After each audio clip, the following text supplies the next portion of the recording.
अच्छा भाई, आशूरा के रोज़े की फजीलत जम्मू कश्मीर से पूछा मोहम्मद इकबाल ने, वो मैंने आपके सामने बयान कर दी। नबी सल्लल्लाहु अलैहि वसल्लम ने फरमाया 1 साल के गुनाहों का कफ़ारा है।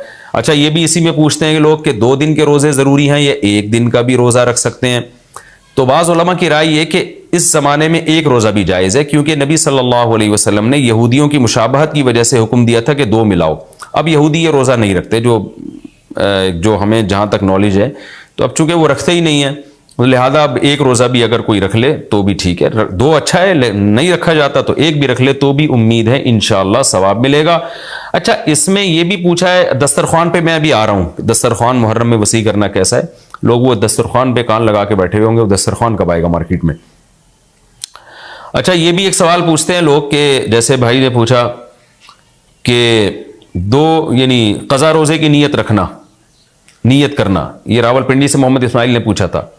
तो खूब समझ लें, जिन दिनों का भी कोई फजीलत है ना रोज़ा रखने की, जैसे पीर जुमेरात के रोज़े की फजीलत है, अय्याम बीस के रोज़े की फजीलत है, इसी तरह 10 मुहर्रम के रोज़े की फजीलत है, इसी तरह 9 ज़िलहिज्जा के रोज़े की फजीलत है। इनमें आप क़ज़ा की नीयत नहीं कर सकते। अगर क़ज़ा रोज़े की नीयत की तो क़ज़ा रोज़े का सवाब मिलेगा, इस दिन के सवाब से आप महरूम हो जाएंगे। खूब समझ लें, शव्वाल के 6 रोज़ों में भी ऐसा ही है। ख़वातीन क्या करती हैं, मेंसेस की वजह से जो रमज़ान के रोज़े छूट गए, उन्होंने कहा चलो शव्वाल के 6 रोज़े की नीयत भी कर लो और रमज़ान के क़ज़ा रोज़े की नीयत भी कर लो, तो ग्रेवी में दोनों काम हो जाएंगे। तो ऐसा नहीं है, एक ही होगा, या तो क़ज़ा रखें या नफिल। अगर क़ज़ा रोज़े रखे तो फिर वो नफिल का सवाब नहीं मिलेगा, नफिल रखे तो क़ज़ा का सवाब नहीं मिलेगा। इन रोज़ों में तदाखुल नहीं होता, नफिल और क़ज़ा रोज़े जमा नहीं हो सकते। तो इसलिए आशूरा के दिन आशूरा की नीयत ही करें, क़ज़ा फिर पहले या बाद में रख लें।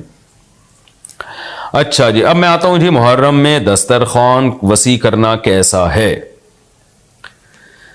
इस बारे में एक रिवायत है कि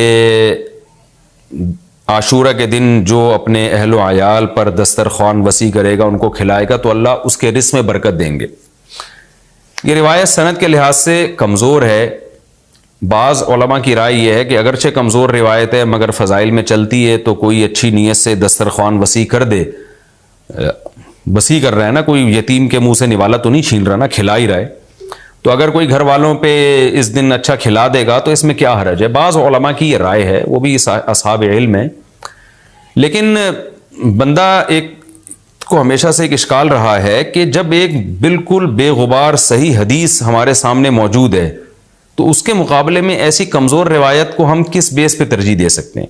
हमारे सामने जो बेगुबार और बिल्कुल मुस्तनद हदीस है, जिसकी सनद पे कोई कलाम नहीं है, वो है रोज़ा, आशूरा के दिन रोज़ा रखना चाहिए। रोज़ा और दस्तरखान आपस में जमा नहीं हो सकते। यानी आशूरा के दिन जब आप दस्तरखान वसी करेंगे तो रोज़ा कैसे रखेंगे। तो बाज़ लोगों ने यह तावील की है कि इफ्तारी में कर लें आप, तो इफ्तारी में तो 10 तारीख नहीं रहेगी ना, 11 शुरू हो जाएगी, वो तो 11 मुहर्रम हो जाएगी। बाज़ लोगों ने यह कहा कि जी 9 मुहर्रम को जब सूरज गुरूब हो तो आशूरा की रात को दस्तरखान वसी कर लें।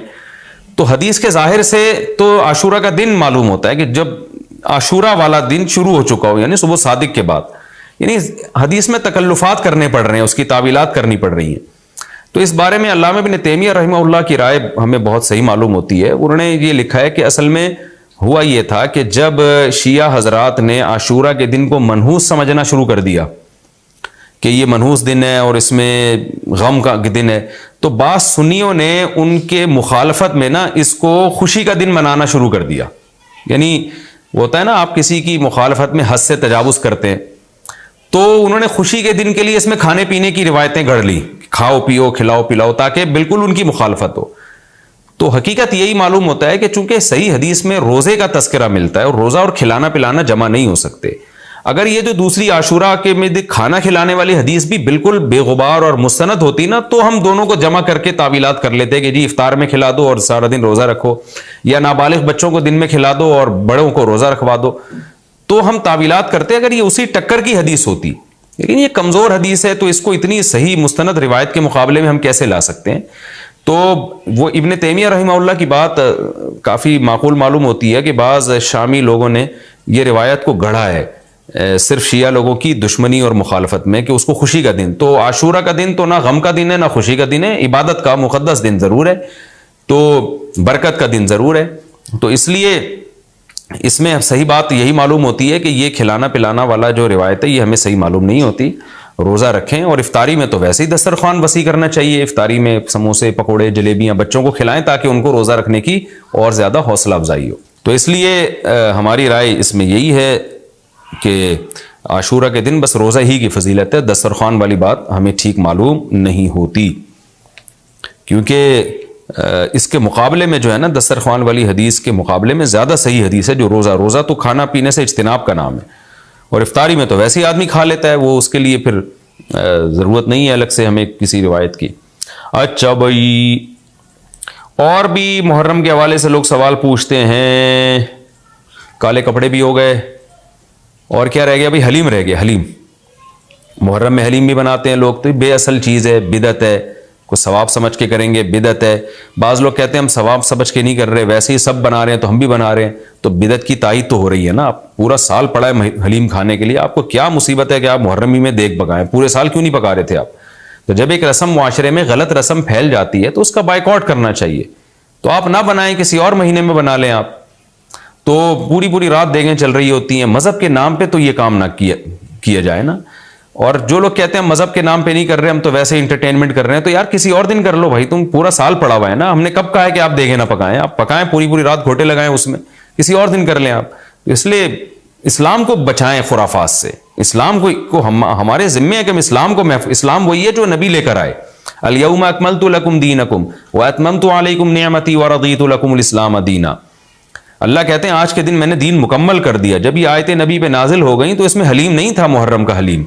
तो दीन मुकम्मल हो चुका, उसको रहने दें आप। और फिर वही है कि जब आप रोज़ा रखेंगे तो हलीम खाएंगे किस वक्त? रात को आप खाएंगे, तो रात को तो वैसे ही कम खाना चाहिए। सोने के लिए अल्लाह ने रात बनाई है, खाने पीने के लिए थोड़ी बनाई है रात। दिन में आपने रोज़ा रखना है, तो ये रोज़े से भी मैच नहीं कर रहा है ये जो हलीम है ना। तो इसलिए इससे इज्तिनाब करें, अवॉइड करें। जो गली के लौंडे लपाड़े बना रहे होते हैं उनको मोहब्बत से समझा दें, यार अगले दिन बना लो, बाज आ जाए ठीक है, नहीं तो फिर निकल लें आप पतली गली से, उलझे नहीं लोगों से। तो ये मुहर्रम के हवाले से कुछ बातें थी भाई। नबील भाई कोई बात रह तो नहीं गई है आपके जहन में हो तो बता दें, ताकि ये तो लोगों ने जो सवाल पूछे थे उसके जवाब तो मैंने दे दिया। आपके जहन में भी कोई सवाल हो ताकि टॉपिक कंप्लीट हो जाए। मुहर्रम में झाड़ू लगाना जायज़ है? झाड़ू से क्या होता है? ये कह रहे हैं, वो लोग कहते हैं मुहर्रम में झाड़ू नहीं लगानी चाहिए। अच्छा, मुहर्रम में मरसी सुनना और गम मनाना और रोना, सीना पीटना, नबी सल्लल्लाहु अलैहि वसल्लम ने तो गरेबान चाक करने वालों पे लानत की है। बुखारी मुस्लिम की रिवायतें मौजूद हैं। लैसा मिन्ना मन शक्ल जुयूब, जो गरेबान फाड़ता है वो हम में से नहीं है। तो ये सीना पीटना, नोहा करना, न्याहा पर तो बुखारी मुस्लिम की सही अहादीस मौजूद है नोहा पर कि ये हराम है, नाजायज़ है। इसलिए हम इसको जायज़ नहीं समझते। हम ये कहते हैं कि सैयदना हुसैन इब्न अली रज़ी अल्लाह ताला अन्हु की तालीमात को फॉलो करें आप। तालीमात तो ज़ीरो है हम उनकी तालीम। उनकी तो इतनी बड़ी दाढ़ी थी सैयदना हुसैन इब्न अली रज़ी अल्लाह ताला अन्हु की, वो तो सखी थे, वो तो गैरतमंद थे। आज हमारे यहाँ से गैरत ख़त्म हो गई है। बहनों की विरासतें खा के बैठे हुए हैं हम लोग, और उन्हीं विरासतों से उम्रे भी हो रहे होते हैं विरासत खा के। तो घर में घर वालों को टाइम नहीं देते, गुरबा मसाकिन का ख्याल नहीं है, नमाज तकबीर उला की पाबंदी नहीं है। इन चीज़ों को फोकस करें। हज़रत हुसैन रज़ी अल्लाह ताला अन्हु ने तो करबला के मैदान में भी नमाज नहीं छोड़ी, और आज ख़वातीन शॉपिंग करती हैं, नमाजें छोड़ देती हैं। किसी शादी में जाना है, बस में बैठे हुए नमाजें छोड़ देते हैं। तो अल्लाह का वास्ता तालीमात को फॉलो करें अहले बैत की। तालीमात को फॉलो किए बगैर हमें कुछ भी हासिल नहीं होगा। तो वो किसी शायर ने बड़ी प्यारी बात कही है ना, शर्त ईमा मुस्तफ़ा से वालेहाना प्यार है, प्यार लेकिन पैरवी है, पैरवी दुश्वार है। मुस्तफ़ा सल्लल्लाहु अलैहि वसल्लम से ईमान की शर्त है कि आपको नबी से बेपनाह मोहब्बत हो, लेकिन मोहब्बत की दलील क्या है कि आप फॉलो कितना करते हैं। तो अहले बैत से मोहब्बत ये ईमान का हिस्सा है हमारे। इस मोहब्बत के बगैर आप जन्नत में नहीं जा सकते।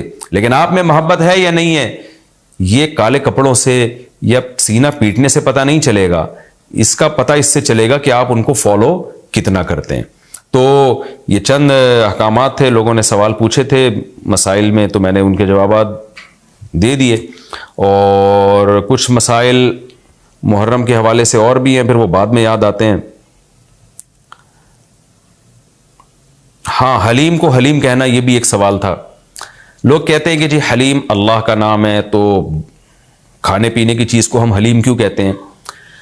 देखें, जब अल्लाह के लिए लफ्ज़ हलीम इस्तेमाल किया जाता है उसका मफहूम कुछ और होता है, जब देख के लिए इस्तेमाल किया जाता है उसका मफहूम कुछ और होता है। तो उसमें किसी का तसव्वुर भी नहीं जाता कि मैं अल्लाह का नाम ले रहा हूं।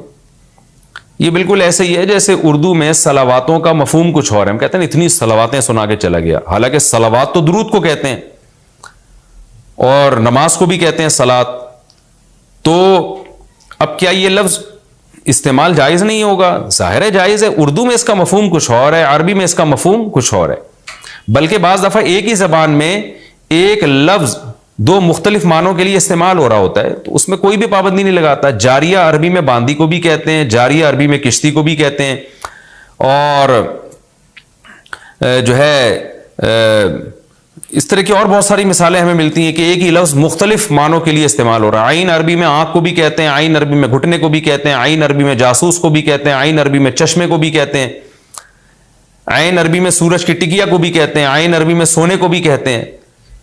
तो इस तरह बहुत सारे नाम मुख्तलिफ मानों में इस्तेमाल होते हैं। मूसा का जो लफ्ज है अरबी में उस तरह को कहते हैं ब्लेड जिससे हल्क किया जाता है ना, हाजी लोग जो सर मुंडवाते हैं उसको मूसा कहते हैं। हालांकि मूसा जो है हजरत मूसा अलैहिस्सलाम का नाम भी है, लेकिन जो अरबी जो जानता है जब वो ब्लेड के लिए मूसा का लफ्ज इस्तेमाल करेगा तो उसके जहन में हजरत मूसा का तसव्वुर ही नहीं होगा। और जब हजरत मूसा अलैहिस्सलाम का के लिए मूसा का लफ्ज इस्तेमाल करेगा तो ब्लेड की तरफ उसका दिमाग ही नहीं जाएगा। तो इसलिए ये बिल्कुल मजबूत बात नहीं है कि हलीम चूंकि अल्लाह का नाम है लिहाजा वो देख के लिए इस्तेमाल ना किया जाए। जब अल्लाह का नाम है तो उसमें दिमाग इधर नहीं आता देख की तरफ, जब देख के लिए इस्तेमाल किया जाता है तो अल्लाह की तरफ जहन नहीं जाता। ये बिल्कुल एक अलग अलग माना में इस्तेमाल होता है।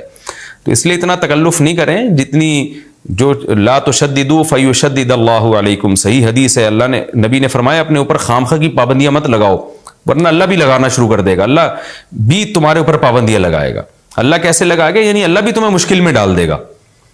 तो जितना हमें इजाजत दी गई है उसके अंदर रहना चाहिए हमें, और खामखा में ऐसी खोद कुरेद कर करके अपने ऊपर पाबंदियां लगवाते चले जाना ये मुश्किल हो जाएगी ना। अब हलीम ही मशहूर हो गया है तो अब आप उसको कैसे दलीम बोलेंगे? वो कुछ और ना उठा के दे दे आपको। तो इसमें कोई हरज नहीं है कि क्योंकि लुगत बताती है, जबान बताती है कि किस वक्त किस लफ्ज का क्या माना है।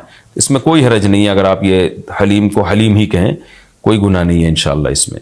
अच्छा, बाज़ लोग ये भी करते हैं, ये किसी ने सवाल पूछा है, ये हमारे कैमरामैन ने ही पूछा है नबील भाई ने, कि मुझे तो यकीन नहीं आ रहा कि ऐसा भी करते हैं, लेकिन ये बता रहे हैं कि बहुत सारे सुन्नी हजरात ये करते हैं कि मुहर्रम में इमाम बारगाहों में जाके मन्नतें मानते हैं और फिर अगले साल उन मन्नतों को पूरा भी कर रहे होते हैं जो भी उन्होंने मन्नतें मानी होती हैं। तो देखें ये भी हराम और नाजायज़ अमल है। मन्नत के लिए कोई दिन महीना मुतय्यन नहीं है, जब चाहे जहाँ चाहे मन्नत मान सकते हैं। और मन्नत की हकीकत क्या है कि उसकी वर्डिंग क्या है, उसके लिए किसी जगह नहीं जाना जायज़ है, बल्कि उसके ये कि जहाँ भी आप हैं आप ये अल्फाज कह सकते हैं कि अल्लाह अगर मेरा ये फ़लाँ काम हो गया तो मैं इतने पैसे सदका करूँगा, ए अल्लाह अगर मेरा ये फ़लाँ काम हो गया तो मैं इतने रोज़े रखूँगा, ए अल्लाह अगर मेरा मरीज़ ठीक हो गया या मेरी बीमारी ठीक हो गई तो मैं इतनी रकत नमाज पढ़ूँगा। इस तरह की मन्नतें मानना जायज़ है। इसके लिए इमाम बारगाह या मस्जिद या किसी मज़ार पे जाना हराम है। खूब समझ लें, ये घर बैठे बैठे हो सकता है, यानी इसका कोई जगह शरीयत ने मन्नत के लिए मुतय्यन नहीं की है। स्पेशल इस काम के लिए आप मस्जिद जा रहे हैं कि ये सोच के कि वहां जाके मन्नत मानूंगा तो शायद मुनक़िद होगी, ऐसा नहीं है। मन्नत कहीं भी हो जाती है। हाँ, कोई मस्जिद में नमाज की नीयत से जाए कि 2 रकत पढ़ के अल्लाह से दुआ मांगूंगा तो एक अलग बात है, तो उसके लिए मस्जिदें हैं। तो मज़ार तो उसके लिए भी नहीं है, वो तो वहां तो बिल्कुल ही हराम है। तो इसलिए आप बिदत की तायीद में इमाम बारगाह जाते हैं और वहां मन्नतें मानते हैं तो ये हराम है, नाजायज़ है। इससे मन्नत पूरी नहीं होगी बल्कि उल्टा अल्लाह की तरफ से अजाब आ सकता है आपके ऊपर, क्योंकि अल्लाह ने जो काम जिस तरह से बताया उसी तरह से होगा। तो मन्नत का असल तरीका क्या है कि इबादत की नजर, इसको अरबी में नजर कहते हैं, नजर। तो कुरान ने कहा है कि यूफून बिन नज़री व यखाफून यौमन कान शर्रुहु मुस्ततीरा। हमारे नेक बंदे जब कोई नजर मानते हैं तो उसको पूरा करते हैं। अल्लाह ने जब काम कर दिया तो वो नजर फिर आप पूरी करें।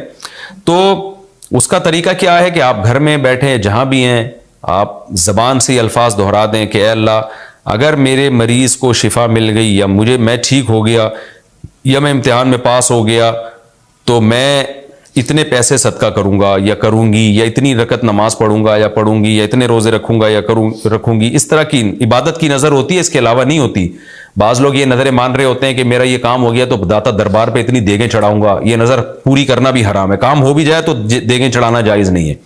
बाज लोग ये कह रहे होते हैं कि ये काम हो गया तो इमाम हुसैन के नाम की या गौसे आजम की नाम की इतनी देगें निकालूंगा, ये सब गलत चीज़ है। सदक़े की नज़र होती है अल्लाह तेरे नाम पे मैं इतने गरीबों को खाना खिलाऊंगा, ये नज़रें होती हैं सदक़े की, जो अल्लाह के लिए होता है सदका।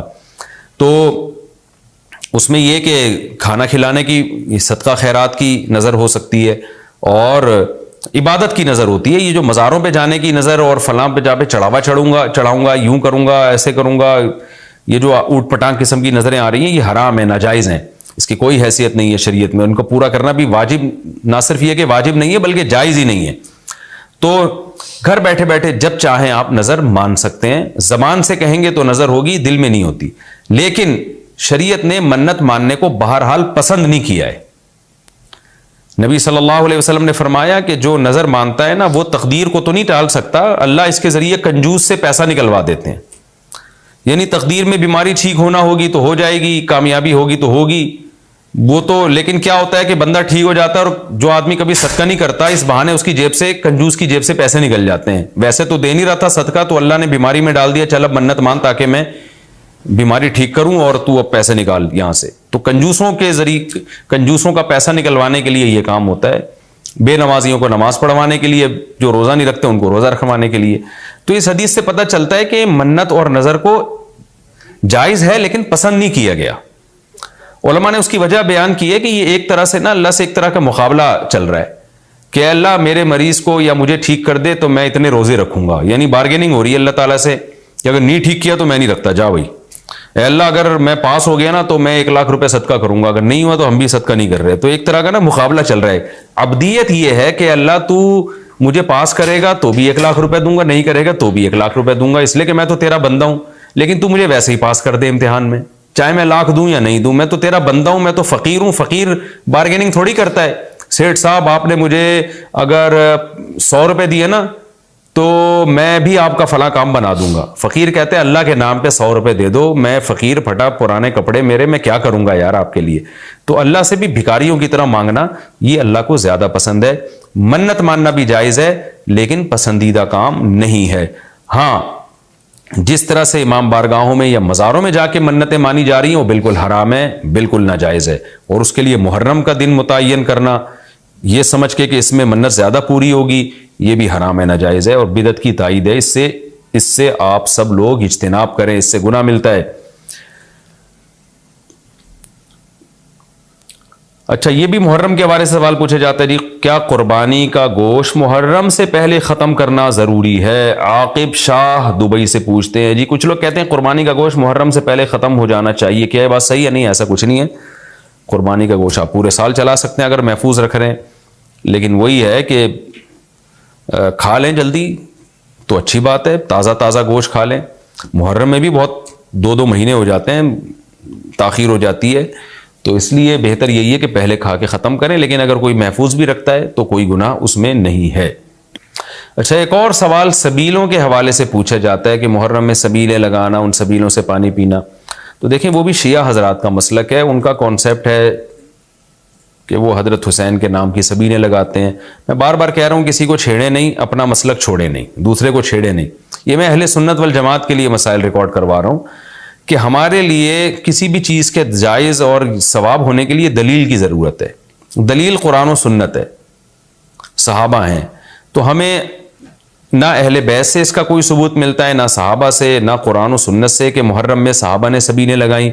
हज़रत हुसैन रज़ी अल्लाह ताला अन्हु की शहादत के बाद अहले बैत में से किसी ने सबीलें लगाई हों या उन्होंने सबीलें लगाने का हुक्म दिया हो, कहीं भी नहीं मिलता। तो यह अमल भी बिदअत है, नाजायज़ है, इससे इज्तिनाब करें। और एक अजीब बात है, कभी आप इसको गम का महीना कहते हैं और काले कपड़े पहनते हैं और सबीलें लगा के लोगों को शरबत पिला रहे हैं। तो ये तो खुशी के मौके पे होता है ना, खुशी के मौके पे खिलाया पिलाया जाता है। तो ये एक कंफ्यूजन है कि ये खुशी मना रहे हैं कि गम मना रहे हैं। तो खिलाना पिलाना खुशियों के मौके पे होता है। तो इसलिए आप इन चीजों से इज्तिनाब करें, ना सबील लगाएं, ना उस पर खड़े होकर पानी पिए। जो लगा के बैठा है वो उसको छेड़े नहीं, आप तंग ना करें, वो उसका मसला है, उसको छोड़ दें। दुनिया में बहुत सारे फिरके हैं, किस किस को आप काबू में करेंगे? ये मुल्क में अनारकी फैलती है, मुल्क में फसादात होते हैं। किसी से नफरत करने की जरूरत नहीं है, किसी को टाउटिंग करने की जरूरत नहीं है, तंज ताने की जरूरत नहीं है। जो लगा के बैठा हुआ है लगाए, जो पी रहा है उसको पीने दें, छेड़े नहीं। लेकिन मैं आपके लिए ये कह रहा हूं जो इस वक्त मेरा प्रोग्राम सुन रहे हैं, अगर आप कुरान और सुन्नत ही को फॉलो करते हैं, आप अहले सुन्नत वल जमात में हैं, या तो मैं बार बार कहता हूं पूरे शिया हो जाए ना, फिर आप डबल डबल मसलकों पे चलना तो ये दुनिया में किसी का भी उसूल नहीं है कि आधा उधर आधा उधर, वो तो कहीं का भी नहीं होता। या तो पूरे उधर हो जाएं या फिर पूरे अहले सुन्नत वल जमात बन जाएं। तो अहले सुन्नत वल जमात के यहां ये सबीलें लगाना ये जायज काम नहीं है, क्योंकि कुरान और सुन्नत से इसका सबूत नहीं है। लोग कहते हैं एक आदमी किसी को शरबत पिला रहा है, पानी पिला रहा है, तो पानी पिलाना तो बड़ा अच्छा काम है। पानी पिलाना अच्छा काम है, पूरे साल किसी दिन को खास कर लेना यह अच्छा काम नहीं है। तो इससे बिदअत की तायीद होती है। तो अगर कोई प्यासा आपको नजर आता है तो मुहर्रम में हो तो मुहर्रम में भी पिलाएं, सफर में हो तो सफर में भी पिलाएं। लेकिन कोई प्यासा नहीं है तो जैसे आप पूरे साल सबीले नहीं लगाते तो मुहर्रम में भी ना लगाएं आप, क्योंकि अगर आप पूरे साल नहीं लगाते मुहर्रम में लगा रहे हैं तो इसकी अलामत है आप इस महीने को सबील के हवाले से खास वैल्यू दे रहे हैं। तो इस वैल्यू की आपके पास कुरान और सुन्नत से दलील होनी चाहिए। दलील नहीं है तो हमारे पास दलील है। नबी सल्लल्लाहु अलैहि वसल्लम ने फरमाया, मन अहदथ फी अमरिना हादा मा लैसा मिन्हु फहुवा रद्द व फी रिवायतिन फहुवा मरदूद। जो हमारे दीन में कोई भी नई चीज लेकर आएगा, नबी ने फरमाया वो मरदूद है, हम नहीं उसको एक्सेप्ट करेंगे। तो इसलिए भाई हम तो इस हदीस को फॉलो करते हैं। तो काइंडली आप हजरात से गुजारिश है, हाँ कोई पूरे साल सबील लगा के बैठा हो तो वो मुहर्रम में भी लगा ले। क्यों? वो इसलिए कि वो मुहर्रम को अलग से फजीलत नहीं दे रहा सबील के हवाले से, बल्कि वो कह रहे भाई मैं तो पूरे साल लोगों को पानी पिलाता हूं तो मुहर्रम में भी पिला रहा हूं, मैं तो पूरे साल शरबत पिलाता हूं तो मुहर्रम में भी पिला रहा हूं। लेकिन एक आदमी साल के 11 महीने नहीं पिलाता, सिर्फ मुहर्रम में सबील लगा के बैठा है, इसका मतलब वो इस महीने को सबील के हवाले से ज्यादा वैल्यू दे रहा है। इस वैल्यू के लिए मैंने कहा दलील चाहिए।